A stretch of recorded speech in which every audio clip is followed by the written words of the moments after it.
It's not a threat. I was really hurt by you and your friends, you know? I'm saying I'll forgive it for the price of a meal. So just leave your wallet and go. I realized that the apology was a lie after all. Not just Susan, but Bob also said with a mocking smile. This was their intention from the beginning. We sighed as we watched the two of them rant. Come on, just leave your wallet and go. You know what'll happen if you talk about this, right? Bob is in a higher position than Mike, you know. At those words, I smiled. If they're going that route, there's no need to hold back. Fine, but are you sure about this? You're gonna regret it. Thinking I was bluffing, the two burst out laughing. And they said, like we care. I took out my wallet and placed it on the table. Seeing that, the two mocked me, saying, Thanks. We'll give the wallet to Mike later. Then, thanks for the treat. Mike clenched his fist in anger, but I held him back and left the room, ignoring the two. Immediately after, we took action. You'll be the ones regretting this. I'm Catherine. I currently live a peaceful life with my husband Mike and our son John. I met my husband in college, and we began talking more after being paired up for group projects. We shared the same hobbies and soon started dating. After graduating and working for 3 years, we got married. A few years later, we were blessed with our son. Mike works in IT sales and is highly respected at his company. But I know he struggled in his early days. He overcame that period, and I admire him a lot. Apparently, his decision to go into sales was influenced by his family business. His father was involved in the management of a company, and Mike aspires to be like him. I still get tough feedback, but I want to be like Dad. I remember getting a lot of support from my in-laws when John was born. My mother-in-law graduated from a culinary school and currently works as the hostess at a renowned restaurant. Her husband is involved in the business side of it. Their motto is, do your best at whatever you think of at that moment. I've always had a fondness for design, and alongside my administrative job, I would draw as a hobby. This hobby paid off over time. As I began to take on freelance web design projects, the scale of the projects gradually increased. Then one day, Mike approached me with a proposition. Hey Catherine, it looks like the company is in need of a designer. Want to give it a shot? They've got a few other prospects, but I really love your designs. It might get a bit busy, but I'll help out. What do you think? Catherine, there's a warmth in your designs. You should try it. Initially, I was hesitant, but my father-in-law, who happened to be visiting, agreed with Mike. Bolstered by their support, I decided to conceptualize a design. Once I committed, I was driven to excel. I researched the product and brainstormed with Mike to figure out the best design approach. Though it took some time, I finally crafted a design I was proud of. To my gratitude, my design was chosen. The product apparently did very well in sales, and both Mike and I were ecstatic when we heard the news. We thanked my in-laws for their support, and they were overjoyed, as if they had succeeded themselves. Catherine, it's incredible. It's all thanks to your design. Oh, it's nothing, really. Having this experience means a lot. Thank you. With this turn of events, I began to invest more time into web designing, which started as a side gig. Eventually, my earnings from design matched those from my day job, so I quit the administrative position and now work as a freelancer. Thanks to Mike's company, I also get the opportunity to design whenever they launch a new product. Our son, John, who's now in middle school, has grown into a bright and kind-hearted boy. He's currently passionate about playing soccer in his school club. Life's good. However, there's one thing that bothers me. Oh, Catherine, is that you? Hello. Oh, Susan, hi. It's about Susan. Her son, Jake, is also in the same soccer club as John. John and Jake get along really well. They even ended up in the same class this year and often hang out during weekends. John frequently talks about Jake. Jake once visited our house, and he's a very polite boy. I was glad John had such a good friend. But to be honest, Susan can be quite overbearing.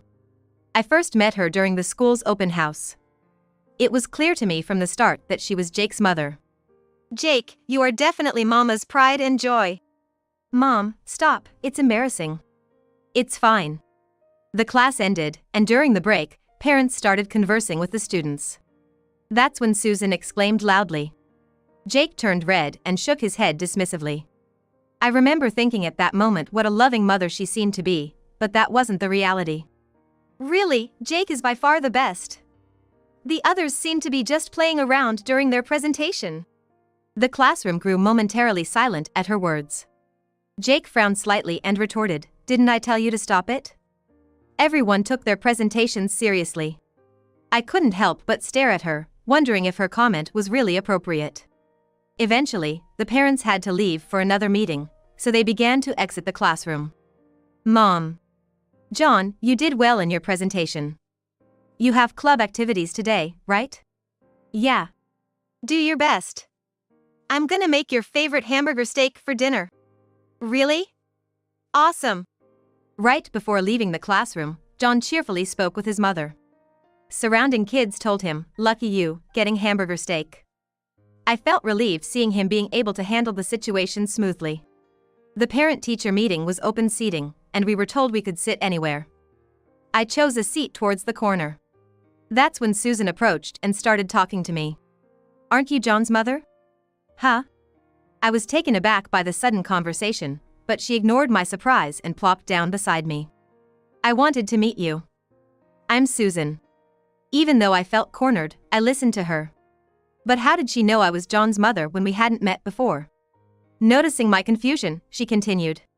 "You were talking about dinner with John earlier, right?" That's how I knew. And calling hamburger steak a treat seems so laid back. I was taken aback by her words. Why was she criticizing our dinner choice, especially since we just met? "John loves hamburger steak, and I don't think it's your place to comment," I replied. Whether she didn't like my response or not, she clearly looked displeased. "Well, that's true. My husband works at a major company, so he doesn't quite get the ordinary tastes." "What company does your husband work for?" I didn't feel like engaging with her, so I just brushed her off. Luckily, the meeting started, and things settled down. But right after, she asked me, "Wanna grab some coffee or something?" I tried to decline a few times, but she said, "Come on, it's just some mom friends bonding. Besides, Jake and John are good friends." Left with little choice, I agreed. We exchanged contact information and went for coffee before heading home. She boasted about her wealthy life and her husband during our coffee chat. Since then, she invited me for coffee several times a month. Even though our kids got along, I wasn't thrilled, but I agreed. One time I declined. She mentioned, "You know, my husband knows a lot of people, even John's club coach." It felt like a veiled threat. So I kept up the reluctant friendship with Susan. What shocked me further was discovering that Susan's husband worked at the same company as Mike. I remember nearly spitting out my drink in surprise when I found out. She had mentioned it was a major company, but never said which one. I hadn't imagined it'd be the same one Mike worked for. I learned this when she visited my home one day. Jake had come over to play, and Susan came to pick him up in the evening. I had hoped to just meet her at the door, but she came in since our kids were there. "Isn't your husband working for XYZ Corporation, Catherine?" As she said this, I nearly choked on my tea. Seeing my shocked face, Susan seemed pleased, and I had a bad feeling about where this was headed. "Why?" "Because I saw a business card in your room with your husband's name on it, and I recognized the company name." "Hold on, are you saying you just went into our room?" "No, I didn't mean to. I was just looking for the bathroom and happened to open the wrong door." I was truly glad my sons weren't around to hear this. I had given Susan directions to the restroom, so I genuinely thought she was lying. But I had only told her verbally, so I couldn't really push back too hard. Indeed, in Mike's room, he has business cards for work. I designed the business cards for Mike's company, so there are several different types, and he had some displayed under a desk protector. She must have seen those. Stunned and at a loss for words, Susan approached and said something. "I really don't like you too." Her previously friendly demeanor had vanished, and Susan's eyes were now sharp and piercing as she glared at me. "Do you enjoy taking work away from other people's husbands?" "Excuse me?" Not understanding the implication of Susan's words, I just stood there, stunned. She threw out one last barb. "Well, whatever. Just remember, I'm gonna make sure you regret this." I was at a loss for words and later recounted everything to Mike. "So, Bob's wife is Catherine's friend?" "It seems so. It must be a coincidence, but she seemed to have some sort of grudge against us. Who's this Bob guy? Thinking a bit, Mike took a deep breath and started explaining. I don't think it's good to discuss such things, but Bob is in the planning department.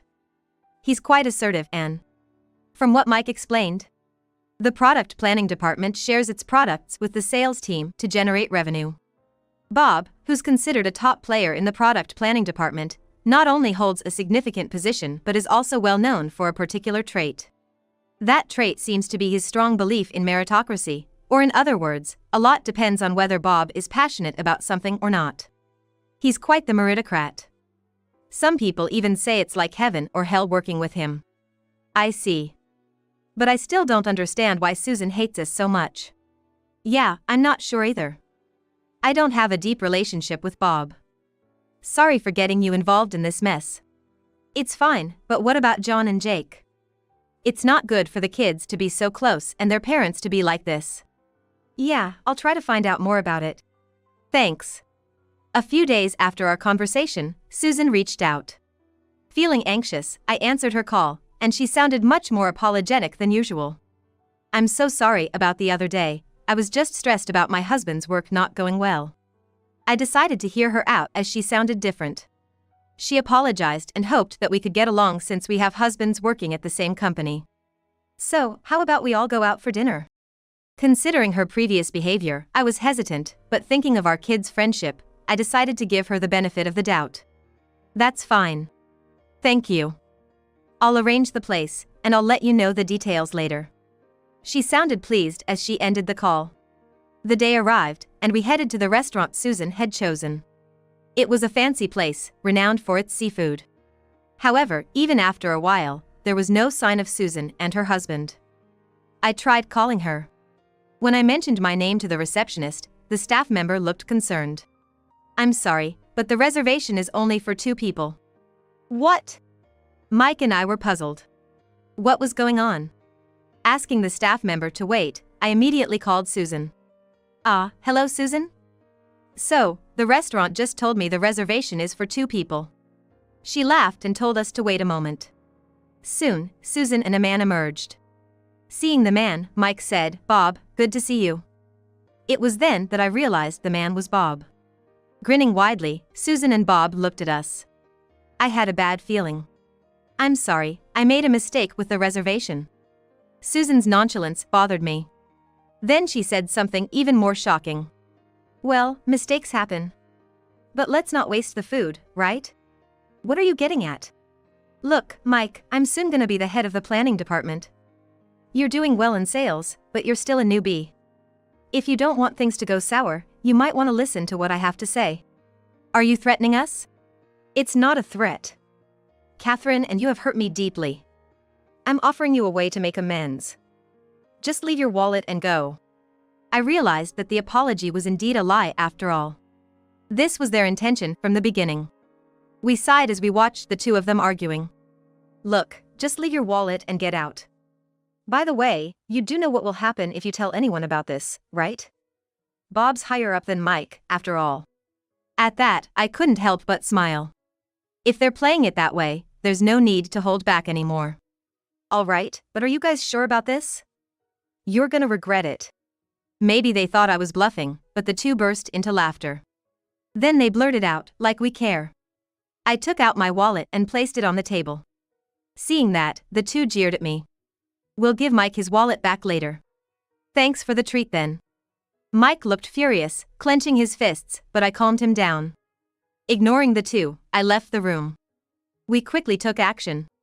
They're the ones who are gonna regret this. Yeah, can't let people who pull stunts like this go unpunished. After a while, a call came in on my phone. Recognizing the number, I answered with a smile. Catherine? Looks like we're almost done here. With that, I handed the phone over to Mike. After a brief exchange, Mike hung up. Well, shall we go? Seems like things have heated up. Mike looked very upset. We then headed back to the restaurant Susan had chosen. Once there, we asked the waiter to call the owner. Soon after, the landlady, who was also Mike's mom, hurried out. Thank you for your help. I'm sorry for the trouble. It's fine. People like them need to be taught a lesson. The mother-in-law looked just as angry as Mike did earlier. We were led to a room.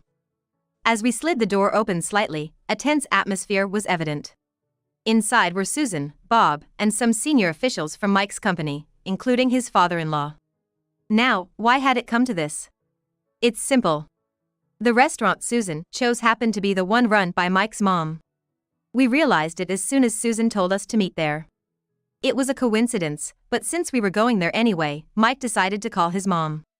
There, it was revealed that Susan had only booked for 2. That's right. We knew she hadn't made a reservation for 4, but played along anyway. Once we understood Susan's intentions, we immediately reported it to the mother-in-law present. Being straightforward people, both Mike's mom and Mike reported it to his dad. That led to the current situation. Bob, what's going on here? A man asked Bob. Well, it's... No excuses, just tell us everything. Bob was flustered, understandably so. That guy is Mr. Young from the planning department's top management. Next to the CEO is someone from the sales department's upper echelon. I think my father-in-law might have called them over. Well, he was the former CEO, so it's understandable how he'd react if he found out his family was being treated this way, especially in his wife's restaurant, by employees from when he was in charge. Right, actually my father-in-law used to be the CEO of the company where Mike works. He's now retired and not involved in its management, but he was highly respected during his tenure. Even now, he's still in touch with company folks. After hearing the story from my mother-in-law, he immediately reached out to the company to explain the situation. When the CEO hears that one of his employees is extorting money from another employee by using their position, he's gonna come running. The 2, who didn't know this, were surprised by the sudden appearance of the company executives at the restaurant. They seemed unable to grasp the situation. Mike said he wanted me to accept this. Yes, I was invited because my husband often works with Mike. Even now, I'm taken aback by the blatant lies coming out of their mouths. They show no remorse. And I wonder if they don't realize that such obvious lies will be found out. Then, to cut off Bob's words, Mike entered the room. To the astonishment of the 2, Mike politely said, "Excuse me." "You." Bob glared at Mike as soon as he saw him. We understood the situation completely, but for Susan and Bob, it must have been confusing. Before Bob could make a move, my father-in-law spoke up. "I'm the former CEO, George. I'm retired now and have handed over the company to young Mr. Young here. By the way, Mike is my son. But he didn't get his job at the company through any connection of mine. In fact, I wasn't involved in his hiring at all. And I should mention that this restaurant is run by my wife." Listening to my father-in-law's explanation, the 2 seemed to finally grasp the situation, and their faces turned pale in an instant. Susan let out an almost wordless sigh, and Bob was shaking uncontrollably. Oh no. Susan, looking as if she couldn't believe it, seemed more flustered than I'd ever seen her. Let's cut the chit-chat and get down to discussing the matter at hand. The discussion, or rather the one-sided grilling they received, began in a heavy atmosphere, and the 2 were struggling to find their words. Susan's resentment towards me was apparently related to some design work at the company. From a proposal Mike brought up, it seems Susan was another candidate they had considered. Originally, when the project was discussed in the company, my design was chosen after a search among friends and family for talented designers. This boosted Mike's reputation. Moreover, despite being relatively young, Mike had mastered his own sales techniques, earning trust from his juniors and contributing to the company's performance. It irritated me that he was taking credit for accomplishments that he'd achieved with the help of his wife's talents. I personally think Mike has genuinely been working hard, but didn't you feel the same when you received advice from him? That left Bob at a loss for words, which was accentuated by a sharp comment from a senior planning department executive. Bob also felt slighted because, after finishing their sales tasks, the sales department would give precise advice to the planning team. This irritated Bob, making him feel like his products were being overshadowed by Mike's. As Mike's answers continued to receive praise, Bob grew resentful and frequently vented to Susan. Then, one day, Susan overheard me talking about my work with some other moms. I loved designing and often drew illustrations for school events like PTA meetings. Some of the moms knew I worked freelance. So when Susan found out that I was the designer chosen for the company project, she started picking on me. Having heard this, we were just speechless. We were honestly astounded that they would conceive such a scheme out of jealousy. Moreover, we learned another shocking truth. I'm really disappointed in you. Please wait, I'm truly sorry about this. While Bob was begging, Mr. Young coldly said, I've heard from one of our planning department guys. I hope it's not true, but there's a significant amount of money being spent on planning. Is it really all going towards actual products? At this, Bob froze, and Susan went pale. It seems Bob had been embezzling funds under the guise of planning expenses. This revelation took even us by surprise. It seems Susan was also complicit in the scheme. How'd you get caught? You said it would be a secret. I don't know. Bob, angered by Susan's words, yelled back like that. The expression on his face was that of someone who had inadvertently admitted to embezzlement, but it was too late. Mr. Young sighed and bowed his head to his father-in-law. I'm truly sorry. I didn't expect something like this to happen in the company that Mr. George entrusted me with. It's my lack of supervision.